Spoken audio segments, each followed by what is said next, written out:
Hi, my name is Heather. Welcome to my BookTube channel. This is my very first video for BookTube, and what I decided I would like to do for my first video was to celebrate some bookish goals that I've completed over the last year or so, and I'd like for you to celebrate with me.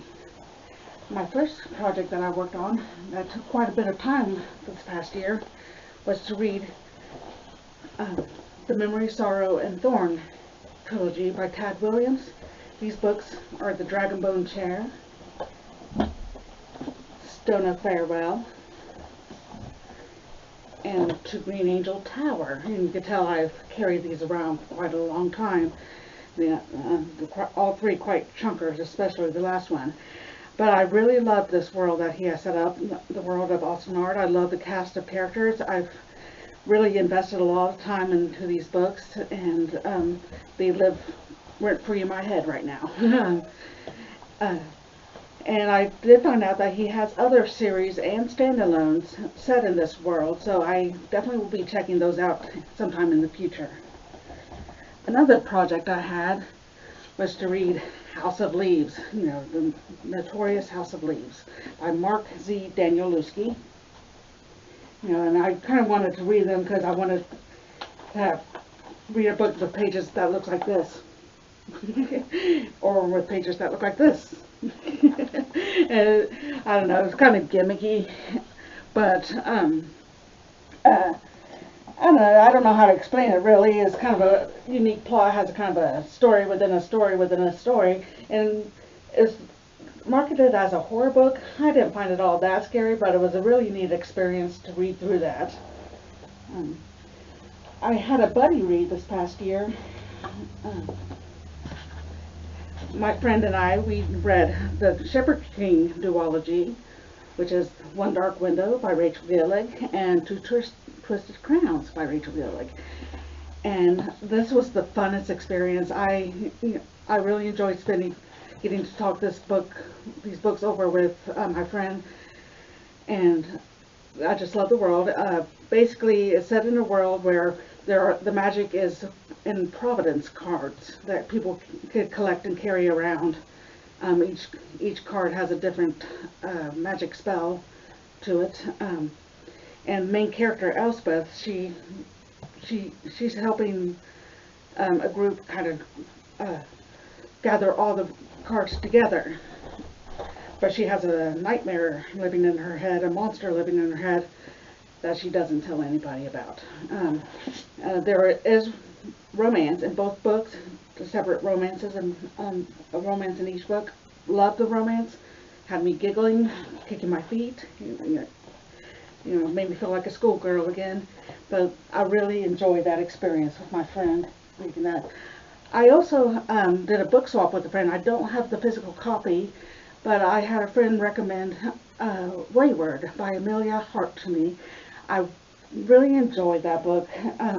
It is a book with 3 timelines. We have Althea, who lives in the 1600s England. She's being tried for witchcraft and murder. Then we have Violet, who lives in the 1940s, and she's being forced to marry her own cousin, and she doesn't want that. And then we have Beth in the present day, and she's running away from an abusive relationship. And all 3 timelines are very interesting of their own, but they do have a tie-in eventually, which was also very neat.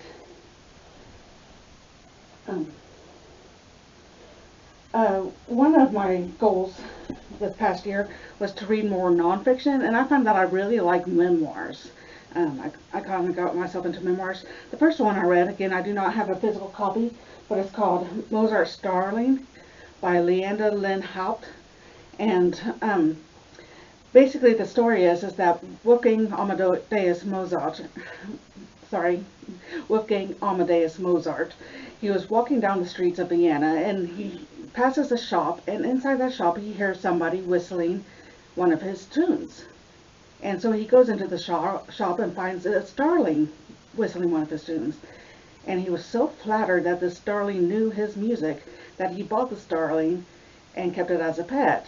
Well, the author was kind of curious about what it would be like to raise a starling, so she gets herself a starling, and we get not only the author's experience, but we also learn quite a bit about Mozart. So it was a neat book.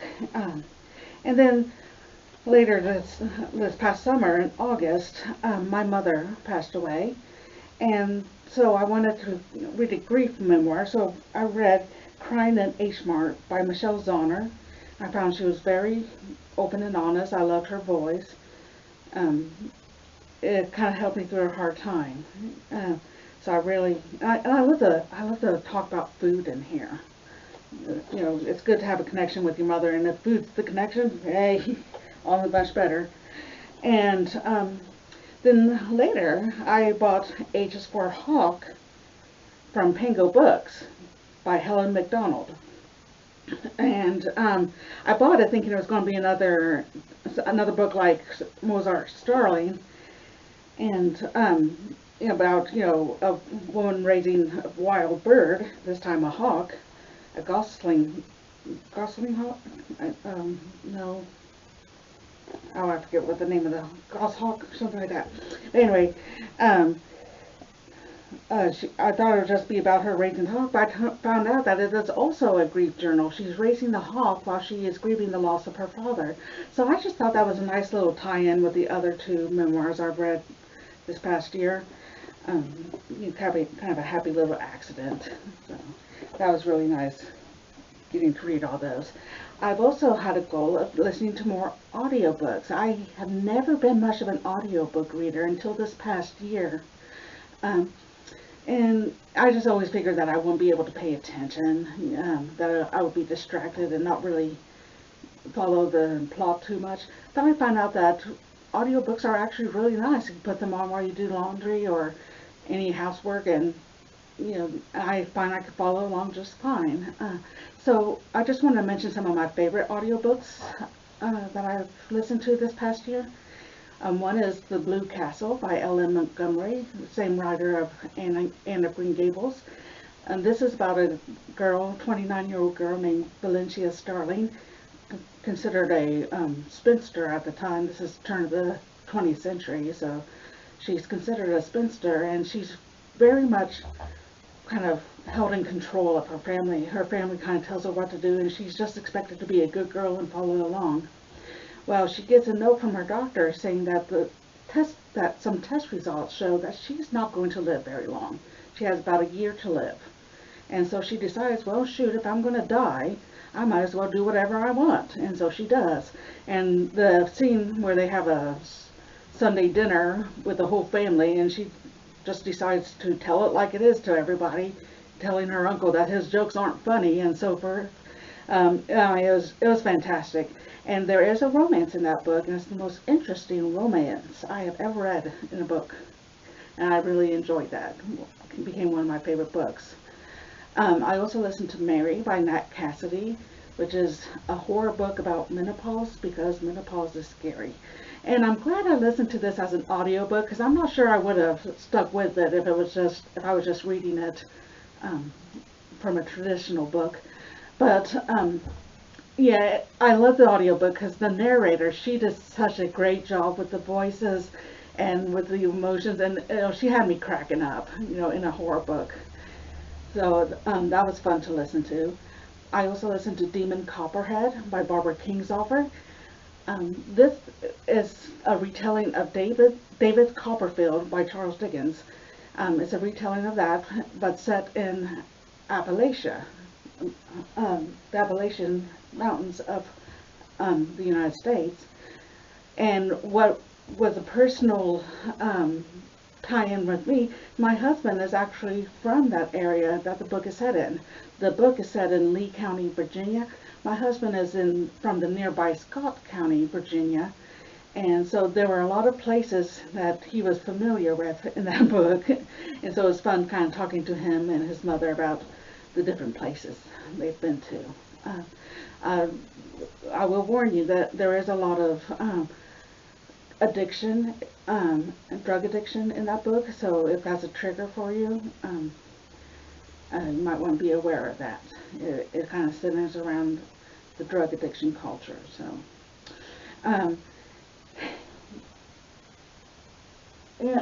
and I also read The Fox Wife, or listened to The Hawk's Wife by Yangtze Chu. This is a story about a woman whose name is Snow, and she lives in China, and she's trying to find the murderer of her young child, her young daughter.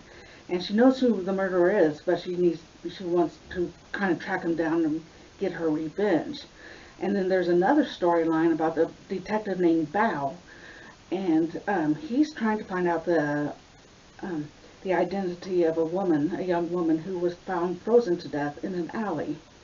And their two storylines eventually connect. And I thought that was quite a lovely story to listen to. It's also, since the beginning of the year, been my goal to get through some of my books that I've gotten for Christmas. And the first book I want to mention is actually one that I gave to my husband, and that's Last Rites by Ozzy Osbourne. We read this together, and it was fun. It was interesting, kind of sad. It seems like he wrote this book all the way up to the day he died. Anyway, it was finished very, very close to the day he died, and I don't know, again, it was fun to read his story, but sad at the same time, and it kind of just sucks that he's gone. But we had a good time reading that together. Another book I got for Christmas is Elfie by Gregory Maguire. This was given to me by a friend, and I know this book particularly has a very low rating on Goodreads, but I don't care. I gave it 5 stars. I think people get they get too much hung up on the musical and the movies, and his Wicked and his prequel Elfie here, well, actually the whole Oz series that he does, is a different tone than the musical and the movies. And but I actually like his writing. I read Wicked way before there was even the musical or the movie, and I just fell in love with his writing. I've read several of his books, and I'm going to continue to always be a fan of Gregory Maguire, and I thought this was a very, very pleasant read. I get his sense of humor, I get his tone, and so even though a lot of people didn't seem to like it, I did. I'm a big fan of Gregory Maguire. I also have a big collection of the Twisted Tales by the Disney Twisted Tales series. They're books that take classic Disney movies and just kind of put a little twist to them, kind of retell them with a, mostly a darker twist. I think they're all YA fiction, but I don't care. I like reading them. And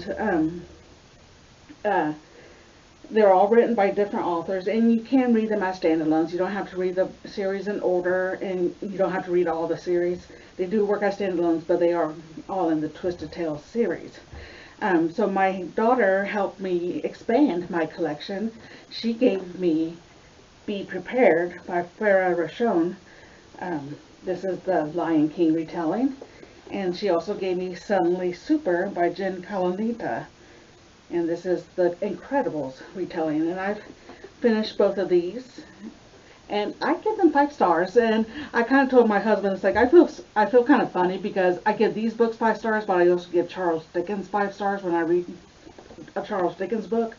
And it's not like I'm saying that these are in the same literary caliber of Charles Dickens, but the enjoyment I get out of reading them is a 5-star experience. I love my Disney. I'm a Disney adult, and I'm going to keep reading these books and probably keep giving them 5 stars.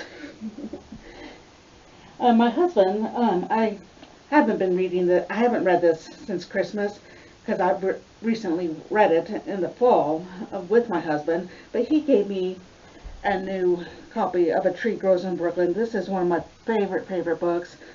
I read and reread it constantly. And so he gave me a new copy. The reason he gave me a copy, the one that he and I read from, my old copy, looks like this. Kind of sad. Yeah, please don't comment mean thoughts about how I take care of my books. It really was an old book. But so he gave me a new copy of it. Three Doors in Brooklyn. There's one more. Um, there's one more goal that I've completed that I want to celebrate with you. But before I do that, I kind of want to talk about my current reads, if that's okay with you. I am reading Mona's Eyes. This was my last Christmas gift. This was given to me by my father, but I haven't finished reading it yet. This is about a little girl who had a spell of temporary blindness, and of course that scared her parents and her grandfather. So her grandfather decides before she goes blind permanently, he's going to take her to see some great works of art. So every Wednesday he takes her to see just one work of art, and then you kind of get an art history lesson, but also a life lesson that goes with it. It's just a lovely book. I've really been enjoying reading that. Sorry, my stack's about to fall over.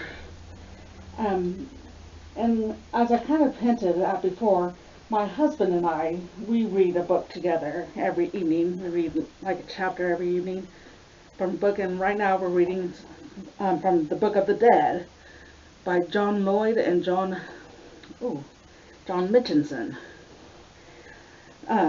And I've had this book for quite a while. This is kind of a reread for me, but I thought my husband would enjoy it, so we're reading it together. And basically, it just gives you short, very, very short biographies of dead people. You know, some of them are famous, like Leonardo da Vinci. We read about Isaac Newton last night. So some of them are very famous, some of them not so famous, but they all have interesting lives. So just kind of a fun little book to read through. Right now on audiobook, I am listening to Hooked by Emily McIntyre. It's a dark romance, contemporary romance.